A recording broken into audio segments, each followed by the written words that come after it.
Welcome back to Born to Praise TV channel. We are created to praise and worship God. Tungod kay mas gamhanan ang Ginoo sa ato ang kinabuhi. Walay mahirap, walay lisod diya sa Ginoo. Kung dunay lisod, mas samot nga mo mamuhat or mulihok ang Ginoo sa atong kinabuhi. Munang usahay nga nung ang mga anak sa Dios kanunay lamang nga dunay mga pagsulay, adunay mga pag-antos. Mga igsoon, part na sa atong kinabuhi. Kung matod pa ni Doktora Rosa Rosso, mga igsoon, nga ang tao kaluhaan nagsuliran. Sa wala pa siya may bukso ni kalibutana, ang suliran na anak. Pero sa wala pa ta, take note lang yun. Kung mo na gisulti, and that is true. Pero ang Bible nag-ingon po, sa wala pa ka matawo nining kalibutana, nailhan na ka sa Diyos. Amen. Nailhan na ka sa Ginoo nga luwason kaniya mga igsoon gikan sa kalisdanan. That's why walay malisod diha sa Ginoo. Ang ato lang mosalig ta o mabuhat ta kay mabuhat pod ang Dios sa insaktong pamaagi. Hallelujah. So karon mga igsoon intak na sa kabuntagon, ato ang i-remind ta sa pulong sa Ginoo nga ang Dios mga igsoon naa kining duha, ang mahirap sa tao madali sa Dios. Muna unang punto mga igsoon. Kung ikaw karon nagkalisod ta karon doon natin mga gihambing nga mga problema, lisod kayo kana mga igsoon, paminawon daw wala na yung mga solusyon, pero madali sa Dios. Dali ta kayo sa Ginoo. Nganuman, tungod kay siya ang atong magbubuhat. He is our creator. He is the creator of all. Siya ang nagtugas sa tanan.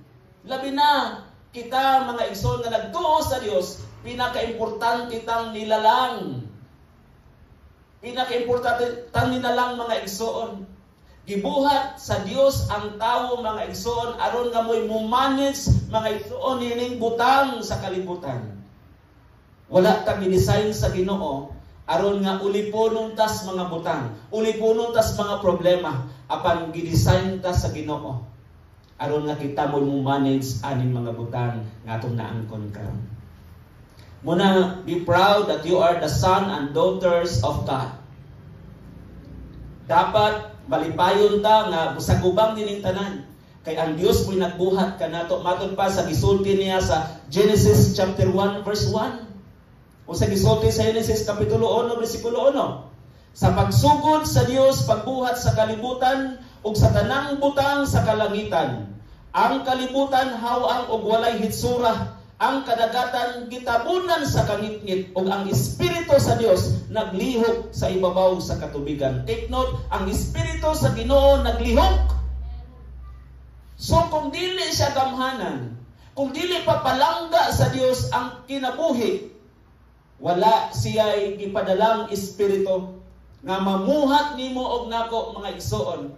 Sa unang panahon, sa dihang naa kini ang mga Israelitas na ulipon sa dugayng panahon sa mga Ehiptohanon.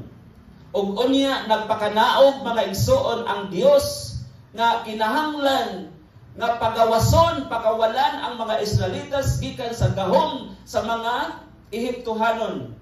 Apan wala na nimati ang hari mga igsoon. Gitagaan siya napulo ka mga katalagman.